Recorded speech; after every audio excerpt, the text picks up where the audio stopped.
My name's Terry Egan, and I have with me Ken Buckner.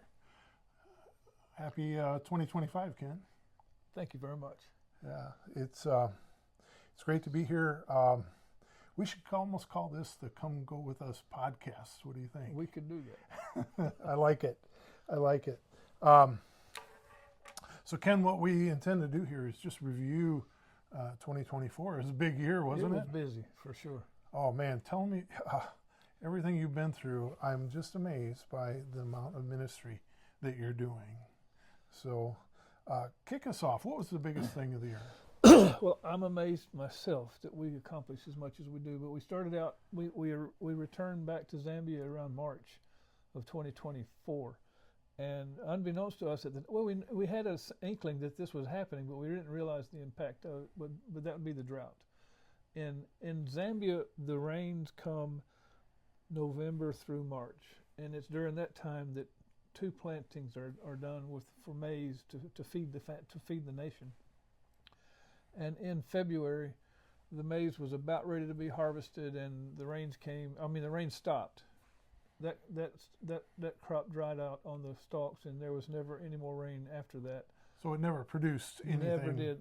Zambia never got any of that farming to produce. Now, farming is probably a little different in Zambia than it is here. Can you talk about how local and important it is? Well, they pretty much rely on corn, maize, for their diet, and they produce all of it during that early time of the year. Okay. So the government does some subsidizing. That would come later. We got through the year hungry and with little electricity. Actually, that was also affected. We actually had probably the most severe drought that the country's seen in the recent decades. So when you're talking about farming, you're talking about families in their grass roof homes. Most Zambians are subsistence farmers. They provide enough for their family or a little bit more to sell to make extra money to pay for tomatoes and onions and things that they might not grow. But these are crops are right in their backyard. Yes, it's all over the country. Okay. And it's also in big farms, but primarily it's with as the people live out in the bush in their little huts and their little villages, each one has their little plot of land that they plant maize on and rely on that for the whole year. So did you feed people?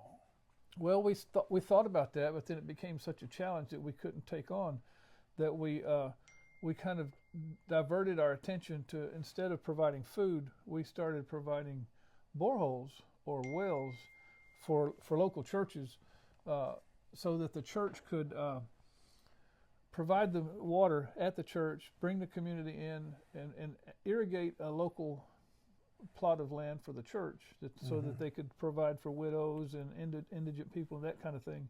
So these are wells that have pumps on them and send out a lot of water? Hand pumps, yes. Oh, okay. So it attracts a lot of people who normally have to travel a great distance to go find water to come towards the church to get the water. So not only could the church provide that for the people, but it gave that connection to the community that the church could build on. It became a meeting place for those who may not be attending church, right? Very and much perhaps so. an introduction to. So it became a way for the church to engage with the community. Okay, how many boreholes were you able to accomplish last year? We put in 4 boreholes last year. We started a campaign towards the end of the year to do. We'd like to do about 10 boreholes in 2025, but we were able to get 4 of them done in 2024. One of them was dry, was not able to get any water to come out of that. And then as the year progressed, that situation got worse. But we're still on the program for 2025. We still have the need. And in fact, the Georgetown Rotary Club just sprang for the first borehole for 2025. Yeah, they're sponsoring it. Yeah, all the way from here in the U.S. Yes, local people at Georgetown we didn't even know existed. and I understand from you that there's a Rotary Club in Zambia. Well, there is. We have a Rotary presence in Zambia, so we'll be able to connect those 2 clubs together. In fact, the Rotary Club in Zambia wants to be on site when we drill the borehole, so that they can, through video and through technology, they'll be able to communicate directly to the club in Georgetown. Perhaps to represent them. Exactly. So the 2 clubs will be able to see each other live on on computer screen when that day comes in early, probably April. How fun is that? Wow. I just love it. I mean, imagine the grace that's involved with a Rotary Club here has never been to Zambia. Nobody has. They have no idea what's happening over there, but they learn about the drought and they respond without hesitation, wasn't it? I don't understand what took place with the Rotary Club in Georgetown. They gravitated directly to what our need was and helped us with that, and we're so thankful and fortunate, and we're looking forward to others joining in. All right. We've got a lot of boreholes to drill this coming year. Okay. Ken, I know that you were missing a lot of sleep this past year, right? The water situation, the drought situation, had a huge impact on your electricity and your ability to host your mission teams here from the U.S. and even more. Tell me about that. We didn't see this coming, excuse me, but we found that the water levels had reached such a low state, and keep in mind that Zambia relies on hydroelectric dams 95% of their water, or for their electricity. So these dam levels reached historic lows. Some of them were actually had to shut down. So we didn't know it was coming, but the electricity started rationing, reducing the amount of electricity per day. And in the beginning, it was like 8 hours a day that there would be no power. It would just go out. It was off. We thought that was tremendous. We didn't know that by the end of the year, we would be losing power 21 hours a day and only seeing about 3 hours of power a day. We had 10 teams this year. We had to provide power for those teams. We had to provide power for the guest house. So we immediately went into a program where we were trying to find a way to solve those issues. And we have 2 generators on site that can do most of that work, but then you're overloading those generators. They're doing too much work. So we started spending money on solar power. We ended up putting 24 panels on the roof of the house. By the end of the year, by November, we were probably 80% totally dependent upon our own resources for electricity. Wow, that's great. And we're trying to head towards complete independence because we just can't. They've got so many problems that they're just getting harder and harder to trust. I know that there was a foundation here in the U.S. I can't mention their name. They like to remain anonymous, but what did they do for you? I mean, they made a pretty nice grant, right? Well, we had a significant donation made towards the solar power, and we were able to buy 4 the new lithium ion batteries, and like I said, 24 panels. That gives us enough power to pretty much run for 12, 15 hours. And between that and the generator, we can manage. So what's the prognosis for 2025, Ken?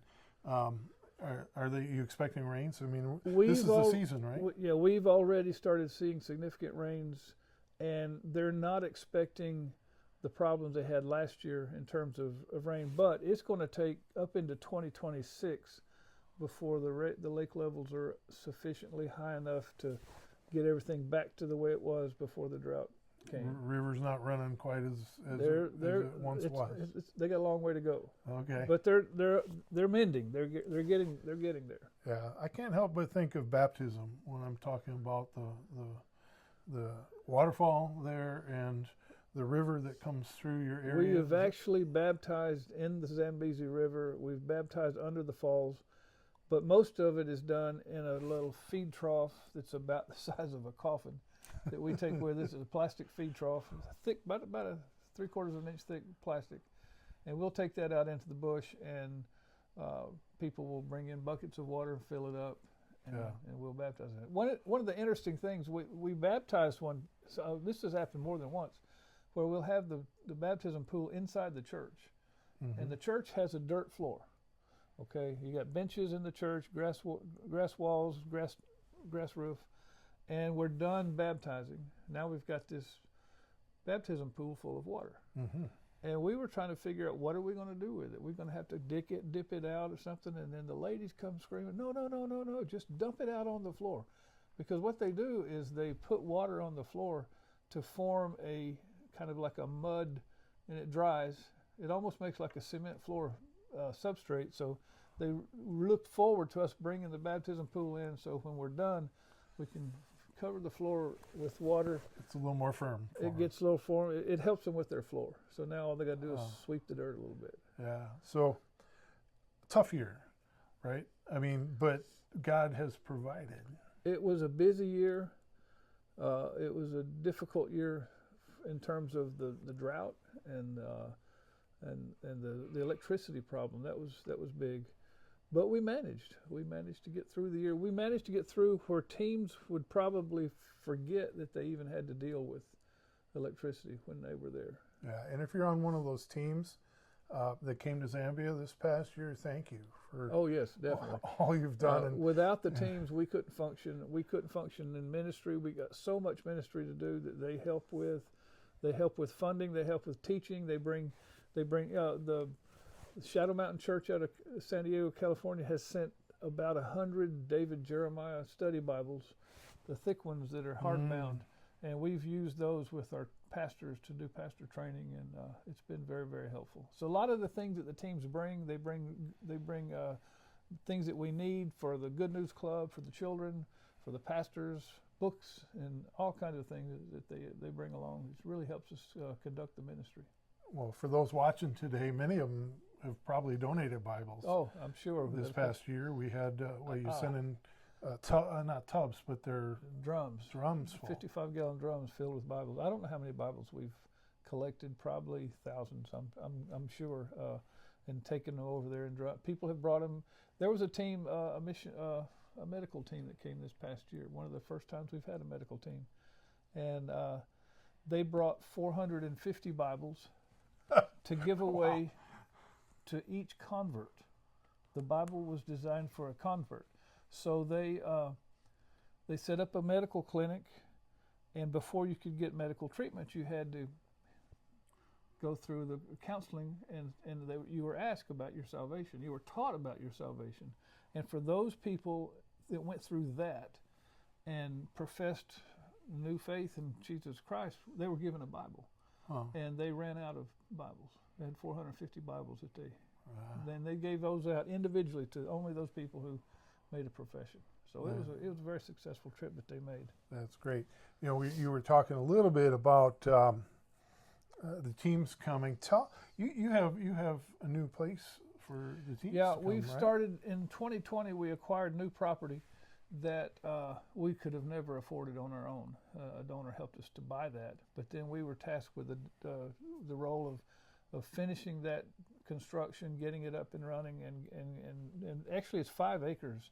There's a big guest house. We went from a 3,000 square foot house to a 4,000 square foot house that we finished, and a village for our intern village that we built, housing for our pastors, housing for our training, and then other housing was available on the property that we converted into offices. So we've pretty much spent too much time since 2020 revamping all that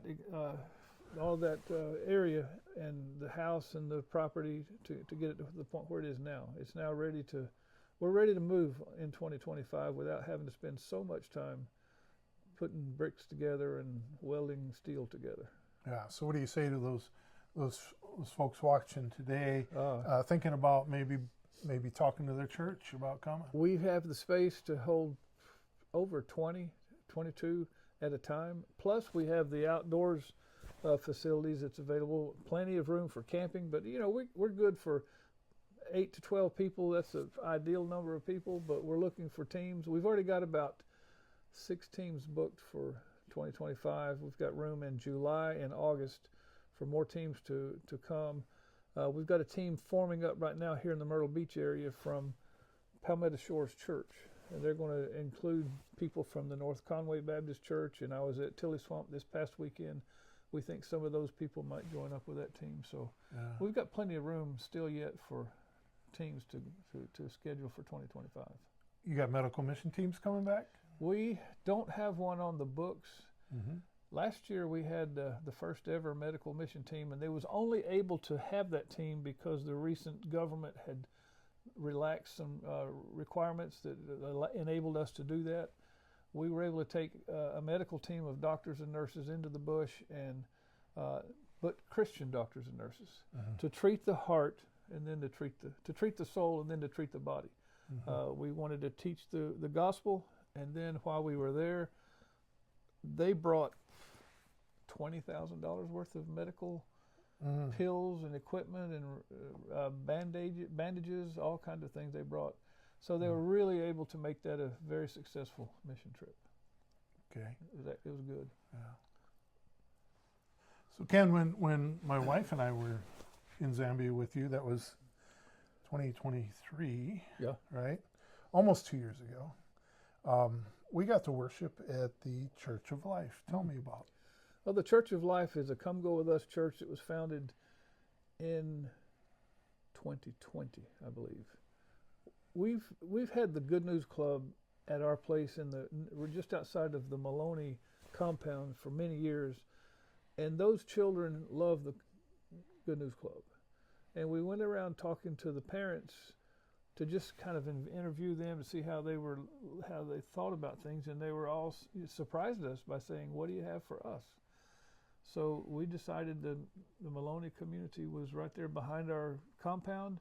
It served 5,000 to 10,000 people, and they needed a good Bible-believing church. So we created the Church of Life, and through struggles, we've in the first couple of years, we began to grow. We're now housing the Church of Life on grounds at our compound, and the church is growing. It's well over 100 people now every Sunday. Pastor Gift is doing a great job growing the church, and not only growing the church, but working with outreach. They've 3 or 4 different occasions we went out with Pastor Gift and Pastor George and a couple other men from the church to other communities, other outreach churches, and preached and delivered a message. And they're just showing that their willingness to expand their boundaries and get outside the church. They're learning a lot about the Bible. The Gift is doing a great job with them, and then coming up probably this year, we'll finally get into our new property that the chief has given us land already, and that land is ready for us to use. We're actually putting the Good News Club on that land right now, and as soon as we get all the documentation buttoned down, we're going to build a church out on that land in the community, in the Maloney community, and continue the Church of Life. And it's close by. It's close. Yeah, very close by for us. Yes. Okay, great. Talk more about your evangelism outreach. Certainly you just mentioned going out in the bush with your pastors and extending the Church of Life, but what else are you doing? I know that you got a vehicle recently. Yeah, we did. A key ministry for Come Go With Us has been what we call bush ministry, where we go out into the bush, and because the roads are so difficult, it takes a journey to get to where we want to go. So to go out and come back, it might take a day. So you can't very well get anything done like that. So what we do is we camp for 1, 2, or 3 days. And so we call it a bush trip. We go out into the bush and set up camp at a certain church or a certain village and just share the gospel and whatever goes on at that time. Those bush trips are sponsored by individuals, groups, classrooms, churches in the States. And it's a unique opportunity for the people in the States to have ownership in that ministry. It takes $500 to sponsor a bush trip. That pays all of our expenses for the fuel, the vehicle, the camping gear, the food that we're going to give to the people, all that.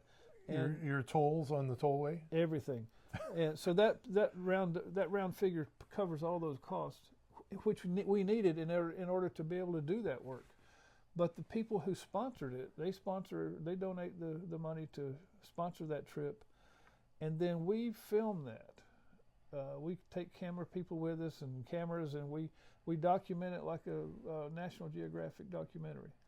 And there's always fruit that is born on those trips. Mm-hmm. People get saved, people get baptized, people learn things. And so we create a video that depicts what took place on that trip. It's a personalized video for the Personalized donors? video directed to that donor. And then we put that video in the hands of the donor so they can sit back and say, this is what we sponsored. This is the fruit that we bore in Zambia, and we didn't have to leave the United States. So I've heard that you have a traveling movie We do. screen. We do. that One you- of the tools we use in a bush trip is the Jesus film. It's produced by Campus Crusade for Christ. It's the story of the life of Jesus Christ. They've produced that in something like 2,000 languages. It's incredible what they've done. But it's one of the most important tools that missionaries have at their disposal because it will tell the story of Jesus Christ in the language of the people that are watching it. So we've got an onboard generator, an onboard inverter, battery, projector, speaker. We can set up just like an outdoor theater no matter where we go in the bush and show that film to the people, and they respond to it every single time. And how many people show up? We see we've seen 600, 700 people show up. We usually have 200 or 300 that come. That by the time the movie gets going, they come out of the woodwork and they're sitting there watching that film. Huh. They love it. It's so effective for them because it drives home that story of salvation in a way that they can understand it. Mm-hmm. Much better than we could ever do ourselves. You know, in our local church, we talk about evangelism all the time, but those vehicles you have to travel. I was joking about the tollway, by the way. Well, we have tolls. They do have tolls along the main road, but the real toll is the off-road strain on the vehicle. I mean, we just sold the old Toyota Land Cruiser that had over 600,000 kilometers on it. We bought that from a missionary who bought it at auction. It was auctioned off by World Vision when it was worn out. Mm-hmm. He bought it, wore it out, and sold it to us.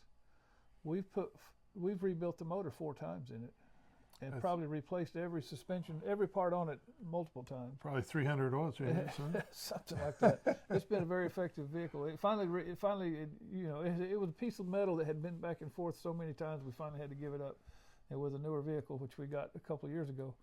But it was, in fact, we're raising money this year to replace that big vehicle to take the teams into the bush because we have that need. Yeah. So just like a donor can sponsor a bush trip, Well, they can also sponsor, a soccer tournament? Oh, they can soccer tournaments are $600. Soccer tournaments are a brand new ministry. We didn't know how much the Zambian African person, from infant to the grave, loved sports, loved soccer, or what they call football. And just out of the blue, since I had a little bit of background in photography and trophies and events back before I got into the ministry, we decided to put on a soccer tournament. We had a team of soccer players from Indiana at that particular time, and we did a 16-team tournament in 2 days in the Maloney area, and we had 45 boys give their lives to Christ. And I thought, wow, that's powerful. We can probably duplicate that again. So I asked Michael to, how many teams are available in this community of Livingstone, Zambia? He said hundreds. Everybody, there's teams everywhere. So that was 2021, I believe, or 2022. Mm-hmm. Since then, we've probably put on, I would say, 25 soccer tournaments.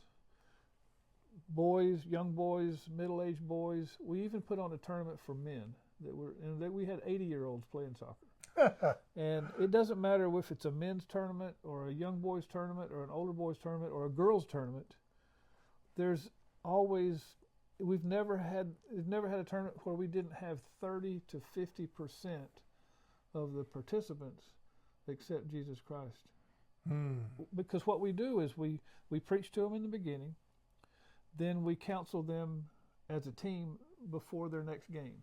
So we've got somebody doing counseling, doing a Bible study, doing a little evangelism talk, and then they play the game. So we have skills demonstration.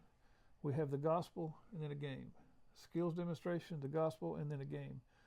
And then before the championship game, we have a call to the altar. And that's where we find out how many people have been saved. But we don't give just a dinky little tournament. We provide them top of the line soccer tournament. They've never seen trophies in their life. But we provide trophies for the winners, medallions. We give money for prizes. We have the Red Cross there with their gurneys to go out and pick up the injured players, and we got referees that are top of the line referees. Everything is done top of the line, and all the people in Zambia want to come to those tournaments, and they're all looking forward to it because we put on a Christian environment tournament. The coaches love it, and the kids respond. And there's no end to the number of kids, even from the community or out in the bush. We've seen the same results. I was amazed by the soccer ball that you brought back from Zambia last year. I got to hold it and play with it a little bit, and it was a ragtag ball that was homemade, and it had it was a combination of ripped old clothing and plastic. Formed into a bags. ball, wrapped with twine, with twigs. That's the common, typical ball that's used in the bush. Mm-hmm. They can't afford a regular soccer ball. And even if they can, there are so many thorns in the bushes around the fields, that a good soccer ball won't last very long because it'll get a thorn in it. But we still love to bring. That's another thing aside of Bibles that we like to bring is soccer balls, because they really don't have many soccer balls to play with. They have to play with them on a field that's not surrounded by thorns. Mm-hmm. So even when we do, sometimes we use the homemade balls because they won't deflate. But they can handle those balls like pros. And I imagine that brings them to the table. It does. Excited to come hit a new golf ball or something to get excited about, and they come and they end up with Jesus. They do. Yeah, that's wonderful. So we put on 15 or 16 soccer tournaments last year, 2024. We've got plans for more than that this year, and about 20 plus bush trips. So that keeps us busy throughout the year in outreach out into the Zambian bush. And all of that is sponsored by donors.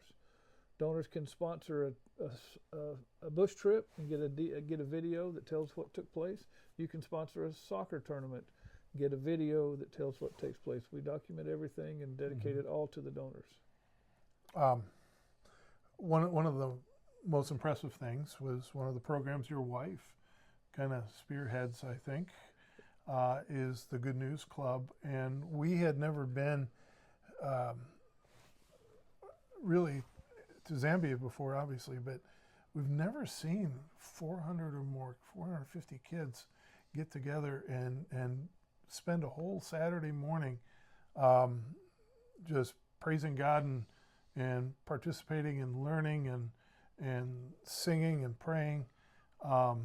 Talk more about how important the Good News Club is, how often it is, how many kids are you reaching? It's regular as clockwork. Every Saturday that we're open, those kids are there before we get there, waiting for us to start, and they will walk, some of them a couple of miles to the spot. And like I said, we've just recently put the shelter at the new church location in the Maloney area, and we had it there all year this year. And out of 52 Saturdays, we probably had the Good News Club 35 times. Mm-hmm. So just do the math. 35 times 450 comes up to 15,000 or some kids. Now, I don't know that we saw 15,000 different kids. Right. But I don't think we saw only 400. Right. Because some of them come, some of them don't come. It rotates. We've got probably, I'm going to guess, over 10,000 kids available in the community of Maloney, and most of them have been to the Good News Club, and they'll come regular. When they, the Good News Club is designed for 6 to 12-year-olds. Well, after 12 years old, they're teenagers, and we've got probably 15 or 20 teens that serve as teen leaders. They stick with it. They want to stay with it somehow. So they've graduated So up. they've graduated to putting on the programs and helping run the program and help set things up. They do a little bit of everything. Yeah, here at my church, we have a really good children's program, and those kids graduate and become volunteers in the same program. We do the very same thing there. Now we train. We for 2 hours. Karen has always done this. She's got a real heart for kids. When we first went to Africa, we were in an orphanage, and there was about 8 little boys that came every Saturday to the Good News Club. Well, that grew obviously, but they started out. When we first started out, there was about 65 the first weekend, and that grew and grew and grew. It actually got up to our biggest day was 900. But we averaged. Wait a minute. You had 900 kids show up. We did at the old base, at the old place, and there was no room for them. We packed them in like sardines. But they came. They would be standing at the gate at 8 o'clock in the morning, probably 40 or 50 of them, and we don't start the thing till 10 o'clock. And they would walk and stand at the gate and patiently wait until we opened the gate, and then they would all march in. But they sing songs, they learn, they do skits, they have verses that they memorize, they pray, they do a little bit of everything. And I think on this 2024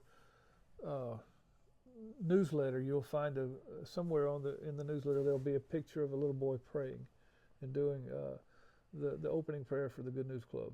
He's only about 5 or 6 years old. But he's got a powerful voice, and he's a future pastor in that little boy, and he's part of that Good News Club. I'm real proud of that. Yeah, he's going to be the president of Come Go With Us someday, right? Maybe so. Maybe so. Yeah. You're reaching out further than just bush trips and soccer tournaments and the Good News Club, and something that I wish I could see more of is your Bible study groups going in and doing prison ministry. Yeah, the unfortunate thing about, we do have what I would call a significant prison ministry, but we can't take any pictures, and so therefore it makes it very difficult to talk about it, to relate to it. But we've had a long time relationship with the prison where we've come in on Sundays and preach. There's about, I think there's 700 or 800 inmates in a prison that's supposed to hold 300. And along with that is about 50 women, I guess, probably. And Karen does a weekly Bible, Karen and Bertha do a weekly Bible study with the women. So we've got a significant impact there. We've got a Bible training program that we've been providing, where we go through 36 lessons of the great doctrines of the Bible. And it probably takes 2 years plus to do those 36 lessons, maybe 3. And there was a time when we had over half the prison population taking the Bible training. Really? Really. And I think we've got probably 3,000-4,000 people in the program now. We provide that for free. And a large percentage of that comes out of the prison. We've not been able to broadcast it very much. We're not allowed to take any video or pictures or anything, but we provided them a borehole last year. The prison? Yes, they had a room that was called a chapel, but they couldn't preach in it because it didn't have bars on the windows. So they came to us with that dilemma. We'd love to have you preach on Sundays in the chapel, but we can't put the prisoners in there because there's no bars, and they can't get any money from the government to do anything. They don't even have a fence. They've got a fence, but you can easily go in and out of it, which brings to another totally different subject. But we put it on Facebook that we needed $1,000 to put bars on the windows for the prison. Somebody came through immediately with a donation. We put the bars on. We provided the steel and the welding rods and the grinding disc, and the prisoners did the work and put the bars up. They have a alcoholics problem. I got to tell you this. They have a problem. I asked him, "What's your biggest problem?" He said, "Alcoholism." I said, "This is a medium to high security prison. How can you have a problem with alcoholism?" Because they break out and go in town and get drunk, and then they come back drunk. So now they have to fight alcoholism because they're so able to get in and out So of they're breaking prison. out, going to the bars, coming back, Crazy. but yet they can't go in and worship in. There you go, because of bars. Because there's no Go bars. figure. Well, But we've done a lot of work with the prison. We're very busy Yeah. with them, and that's kind of a ministry that a lot of people don't know a whole lot about because we just can't publicize it very much. I'm just glad they let you participate. Well, they're happy for that, and we're happy to be a part of it. We enjoy it. Tough conditions there. Oh, horrible conditions. Yeah. You can just imagine. They don't even have mattresses. It's bad. It's not very good. Yeah. So if somebody wanted to sponsor a prison ministry visit some week, Yeah, we could. There's always we're always spending money ourselves just doing ministry work. There's a lot of things that we spend money on that we don't get funded for, like the prison ministry or the old people's home. There's a place in town where they house people who don't have families to go to. It's rare for a Zambian to not have family somewhere, so old people's homes are hard to find. There are not very many, but they have one in Zambia, in Livingstone there, that we take teams to. We work with as much as we can. We put a TV in there one time. We put some mattresses in there. We brought some. We had one team was in town, and they said, "What do you need? We'd like to wash our hair." So we had a team go in there and wash feet and and shampoo heads. So we're always running into something that can be done at the old folks' home or the I prison. saw some photos of washing their feet. Yeah, we were able to publish that. And that was really moving to me, being so very biblical. And It is, but it's they very much appreciate it. Yeah. They do.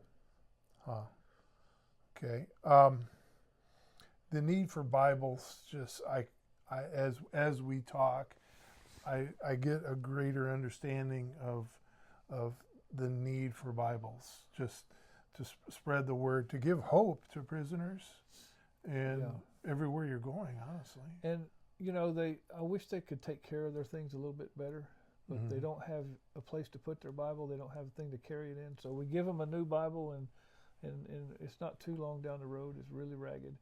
So we give a lot of replacement Bibles, but we can't give out enough Bibles. Even if you just gave everybody one. We've been out in the bush in a church where there's a pastor preaching, 40 or so people in the church, and not one person in there, including the pastor, would have a Bible. That's the state that we've been in, and we've made a dent in that in the area that we've been ministering to in 15, 17 years. But there's still plenty of need for that. I recall when we were there, we went to a Bible study that took place under a tree. Yeah. And this was a men's Bible study, and we were just sitting on logs and stuff, and I remember the chickens running through the middle of the Bible study. Very common, very common. Yeah, but I mean, when you're talking about taking the word to the people, you've got to go to where they're at, right? I've preached in a church, and I've seen people sitting there with little piece of paper, not even a full sheet, just a scrap of paper and a little small piece of a pencil, and they're taking notes. And I didn't know what they were writing. I come to find out later, they don't have a Bible, and if I reference a scripture, they write down that scripture name.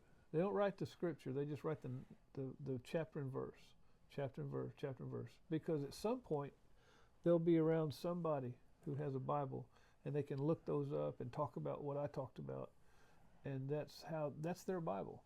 And they value that piece of paper as much as we would value a Bible. So a scripture in their pocket. That's their Bible. That's their Bible.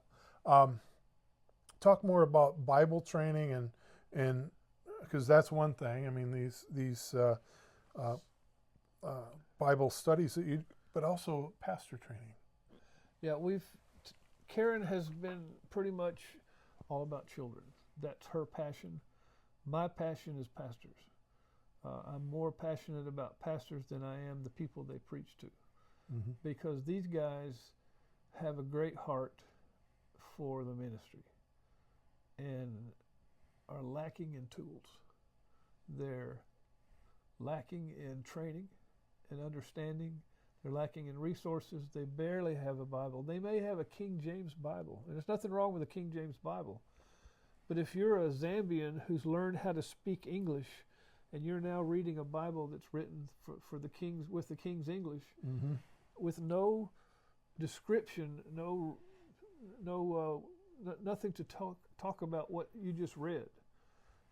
It's very hard to use the King James Bible and to teach from it without the Holy Spirit guiding you, and that's what they rely on. But they also would love the resources. We give them Bibles that are life application study Bibles. It gives lots of references, lots of description about what was written in the Bible. They love that. They love these other books that we can bring, that books on John, books on Romans, Mm-hmm. and then the Bible training that we give. All of the pastors take the Bible training, and then we also get together for about every quarter a pastor training session that some church might sponsor that sends a team, or some church might send literature for the pastor training. We always get that donated, and those guys come and soak in every ounce of training that we can provide for them, so that they can go back in their churches and be a little bit more effective. Now, when we were there, we met a gal named Glenda, who was working to coordinate a women's conference. Yeah, Glenda comes out of the Zimco area, where we've got about 25 churches in an association. She is just the evangelist, the female evangelist of that area. She's Mm-hmm. like a fire plug. She's on fire. And so she organizes the women's conferences, and she actually is the one who connected us to Serenji. Mm-hmm. We'll talk about Serenji in a minute, but she's special. Yeah, my wife heard that you needed sponsors for that women's conference, and her heart just opened up. And I'm a friend with Glenda through Facebook, I think. So sure. shout out to Glenda. Thank you for all you do for Come Go With Us. So we'll move along here a little bit. Can you tell me what the experience is for a mission team? And you had 10 of them come in 2024? I think it was about that, yeah. Okay, what's the experience they have when they come? Typically, a team will take 14 days experience, and 2 of those days on each end are travel. So that gives you 10 days in country for everything that they want to accomplish. And we go into the bush. We take advantage of the bush trips that have been sponsored. We take advantage of the soccer tournaments that have been sponsored. Depending on the skills of the team, whether they're going to be doing construction, whether they're going to be pastoring or teaching pastors or working with children, whatever those areas that they are expert in is where we put them in the bush, in the ministry. And then we also, because we're 5 minutes from Victoria Falls, one of the most prolific, it's one of the 7 natural wonders of the world, Victoria Falls. Is it the largest in the world? It is the widest in the world. Okay. And it's 300 feet drop. It's about 1.5 miles wide, and it's an international tourist destination. We happen to be 5 minutes away, so everybody gets a chance to see Victoria Falls, and we're 1 hour from one of the most prolific game preserves in Africa. Oh my goodness! Chobe National Park. So we always take a trip to Chobe Park for one day of just looking at animals. As a photographer, I was just amazed at that, and I'm sure glad that your teams get to see all that too. Well, it's a bucket list thing that I don't think in 17. Well, let's see. Since 2014, we've been doing teams. That's been 10 years, and that's probably about 120 teams. If one of those teams did not go on safari, it would only be one. I just can't remember. I want to say probably somebody has not gone on safari, maybe because they were only there for 3 or 4 days or something. There wasn't time, but that's one thing we always do is the safari. And because we're a tourist town, we've got a souvenir market that we can go to, and we get a chance to see that. But there's also a local market where the local people go to buy goods. You can see every kind of vegetable, every kind of fish that they can provide, anything that they're selling at the open market, we get to go and take a look at that as well. All right. I'm particularly interested I have a background in working in hospitals, so I'm particularly interested. This was the first year, 2024 was, that you ever had a medical mission team come. Yes.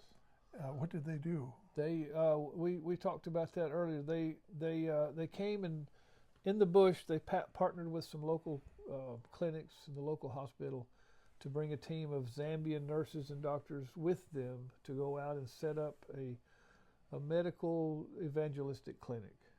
And we did that in 3 locations, I believe, where we had several people with little tables, and they would have Zambians come and sit down and talk about their walk with Christ, or their future walk with Christ. What is this all about, this Christian thing? And gave them that evangelistic part of their experience. And like I said, if the person accepted Christ, they got a new Bible. And that team handed out 450 Bibles individually while they were here. They also dispersed over $20,000 worth of medical supplies. There were 3 doctors or 4 doctors on hand. One of them was a dentist, and I forget how many teeth Dr. Birch pulled out, but his job was removing teeth, mostly. And my wife partnered with him to help hold the flashlight to do that work. So what was the most dramatic case that that medical mission team came across while they were there? There was a guy who had cut his butt cheek open. And that was a traumatic situation that they dealt with. But they had a lot of, they discovered a lot of problems in people that needed to go to the hospital. They prescribed, I don't know how many people to go to the hospital that had needs that they didn't know they had. There was about a half a dozen or a dozen that would go to the hospital if they had the funds to do it. They didn't have the funds to do it. The team provided the funds and got them to the hospital. So they were just very effective. They had a good experience. They treated a lot of people. They gave out all of their Bibles, gave out all of their medicine, and had a positive impact on the community. Now, you've had nurses coming in the past before, right? I mean, every year since we started taking on teams, the Indiana Wesleyan University School of Nursing has sent a team, and that has reached a point where now they send a team in they send a team in May.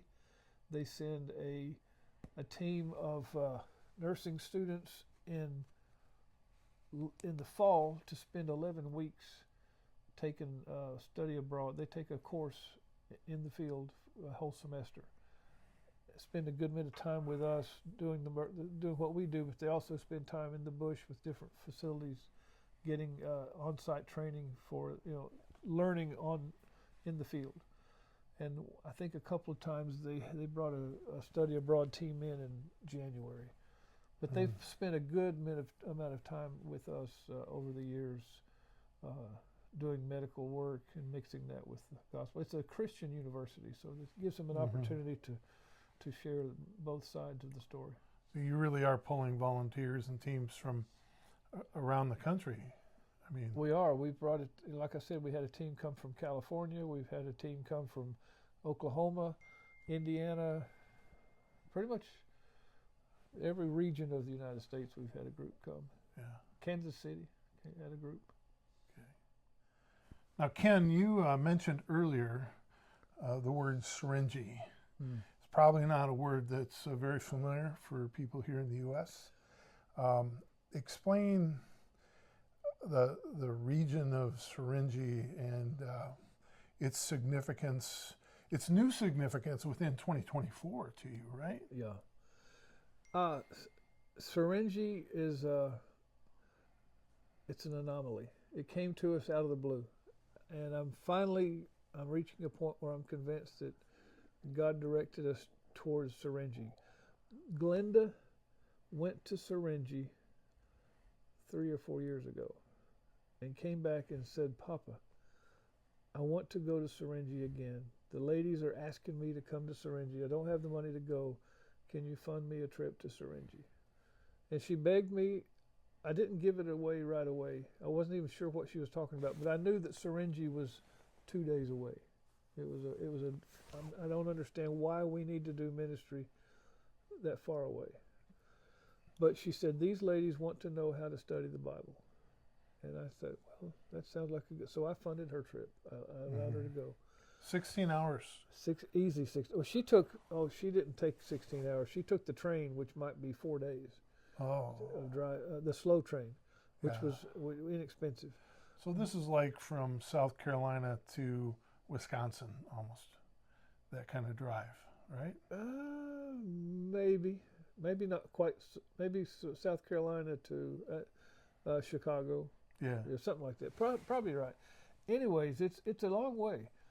And she came back and she said they're really wanting me to come back. They want you to come. They want you to come and talk about Jesus.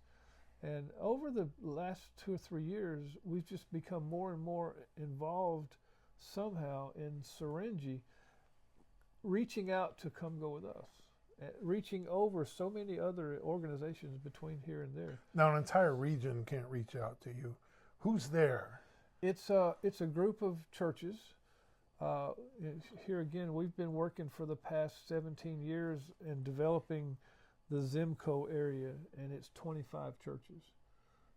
25 times 35 people in each church will give you about how many people that is. So a few little thousand. We're just now discovering Serengeti is nearly 250 to 300, and it used to be 600 churches. Mm. They had a missionary work in the Serengeti area up until 1996 when he passed away. Him and his partner both passed away about the same time. What was he doing for them? Oh, he was helping them build their churches. He had them up to 600 churches, and he was doing Bible training. He had a big compound. He was had mission teams coming. They were growing, and he passed away. And suddenly their hope dropped away because nobody came in to fill his shoes. The Zambian organization that supported him had no support themselves outside of what he could provide. So over the years since 1996, they've just dwindled down. So now there's probably 200 or 300 churches left. Half of those churches have pastors. The rest of those pastors have gone on somewhere else. They're being preached. They're being preached by deacons. They're not learning much. They're discouraged. Mm-hmm. And we went and took the evangelism there. We went. Who's we? Come go with us. Me and Michael and a couple of the guys went to Serengeti to research it and talk to the people there. We had we called a meeting, a 2-day conference, and we had over 125 pastors in attendance for 2 days. That came to that meeting, and we didn't understand why it was so. They're eager. They want to learn. They're hoping that we can come in and provide resources, training, teaching, whatever. They're hungry for some guidance. Is what they're looking for. So we've decided to say, okay, we're going to give it a show. We're going to try to see what we can do to help them. It's going to be a challenge, and. But it's just like we can't shake them. They just, I don't know. It seems like God's putting come go with us and Serengeti together, and He won't give up. So you and your pastors on your team made 5 trips in Over the past 2 2024? years, we've made 5 or Okay. 6 trips. Yes. Okay. And what do you foresee here in 2025? I think in 2025 it's going to be another 4 or 5 trips or 6, and those are going to cost about $2,000 to $5,000 a piece, just in cost. And then what we can take to that, we want to take Collins and the sports ministry to Serengeti. You're going to host some soccer tournaments Yes, while we you're there? definitely want to do that. We want to do a couple of we want to do a men's conference, a ladies conference through Glenda. We want to do some pastors training. through the team coming from California. I think that'll be helpful for them to participate in that. So we're beginning to develop plans for 2025 in Syringe. Wow. As I sit here and listen to this, With no idea where we're going to pay for it. I mean, as a missionary, you always say God will provide, right? You know, we started ministry in 2008-9. It was just Ken and Karen at an orphanage. We could barely rub two coins together. And we've continued ministry full time ever since then. And not once have we ever been in the red. We've always had more money than we needed. It's not been a lot more, but it's just enough to get us by the next step. We needed a vehicle, and it was 2 years before we had one. But when we got the vehicle, it was paid for. It was a 1999 Toyota Land Cruiser that was we bought it and we put a new engine in it. We had the money to do all that. We've always had the funding to do what we wanted. We've averaged probably 20, 25 bush trips a year, sponsored by individuals from the States. And the trip has always been paid for before we took it. We've never done it on credit. The house construction was phenomenal money that we've never spent before. We've got now 6 vehicles. We're trying to raise money for a good vehicle to get us out in the bush to take teams right now. And God has provided all the way. It's not always been what we expected. Like we've been praying and praying and praying for God to bring us workers, missionaries, interns, teams, missionaries to come to serve 2 years, 6 months. Since the beginning, we've been praying for that. He's not sent necessarily that many Americans, but he brought us the most amazing Zambians we ever thought about. We never thought we would get a single Zambian to help us in the ministry. We've got 12 now, and they're doing great. They're doing fantastic work. And so I don't know how Syringe is going to get covered, but I think it will. I can't tell you the path right this minute. I think it will show up. But obviously, you're hearing calling there. Yeah. And to make plans is good. Perhaps somebody watching here will say, "Hey, I want to be a part of that. I want to host one of those soccer tournaments in Syringe, or sponsor one of your trips, or come go with us, or come." Yes, come go with us. I've heard that before. So Ken, you've explained some of the challenges that a drought like that, it's a huge hurdle. 250 churches calling your name, that's a big thing to be looking at. You have quite an appetite. And in this coming year, well, actually to finish the year, you had your own health challenges. I'm thanking God right now that you're still here, and that you're looking and feeling so great right now. But tell our listeners here, our viewers, what happened at the end of the year. Well, I've been very busy for the past 2 or 3 years, and feeling the effects of that has been. I know it has taken up so much of my time that I don't do a lot of exercising, and I'm getting older and all of that. So I was thinking I'm getting tired too easy. I'm getting winded climbing steps. That shouldn't be taking place, but it was happening, and that was happening throughout 2024. So I took it when I got to the States in October. I decided to go see the doctor and say, I need an exercise plan or a diet plan or something, because I'm kind of getting winded. Well, a long story short, that was the beginning of his eye-opening of my physical needs for what became open heart surgery.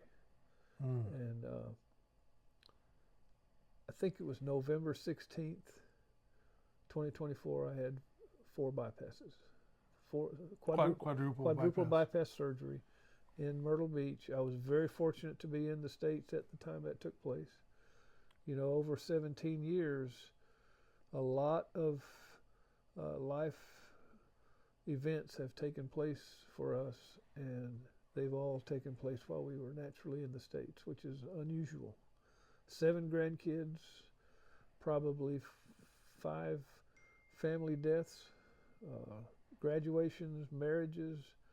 My mother's house burned to the ground in Gatlinburg, Tennessee. All of those things took place while we were normally in America in the short window of time that we're here. The rest of our time is. So we never have had to make that choice from Africa to make that emergency trip to the States. But it happened shortly after you arrived. Yes, and had I been in Africa when my heart situation occurred, you know, I guess I would have been getting an operation in Germany or South Africa or someplace besides America. So that would not have taken place. But it did. It took place here. I got the news in just before Thanksgiving. I need open heart surgery. I really wasn't expecting that, nor was I ready for it, because it shut me down for 2 full months. I was unable to do anything for about 3 days ago would have been 9 weeks since I had the surgery. So I'm just now getting back to normal. You have some lifting restrictions. Have a few lifting restrictions that I'm trying not to break those rules.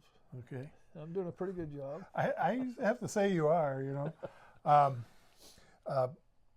But how do you feel going into 2025? I feel good. I'm able to. My wife and I went to Damon's restaurant the other night, which is 2 flights of stairs from the parking lot to the opening to the entry door. I went right up with no problem. Before the surgery, I couldn't have done 12 or 14 steps without having to sit down and rest. Yeah. So I've improved. I've gained what I'm supposed to gain from the surgery. It was like a rebuilt motor. I'm good for another 250,000 miles. So if a rhino comes after you, I can run.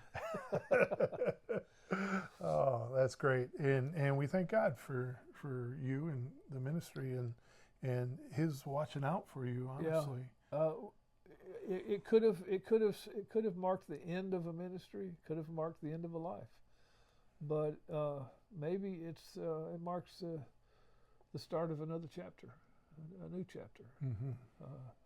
Maybe it marks the beginning of a Serengeti chapter. I don't know, but we got a lot of ministry to do in Zambia, a lot of bush trips to do in 2025, a lot of football tournaments to do.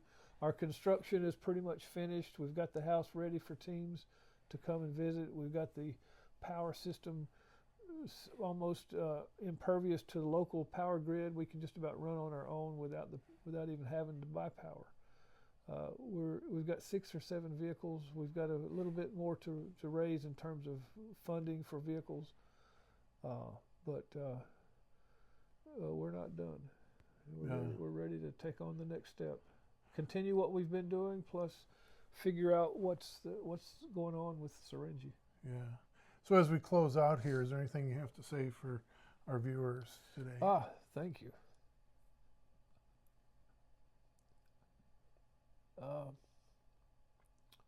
Thank you for your prayers and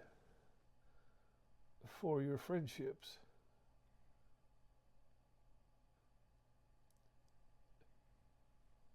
And it's amazing the financial support you've provided and the prayers you've provided. And those who have visited with us in Zambia, partnered with us, we thank you for all of that. All right. Very good. That's the year in review, kicking off 2025. Yep. So I thank you for being a part of it. We appreciate your continued prayers and support. Bubble cobble tea. What does that mean? Hello.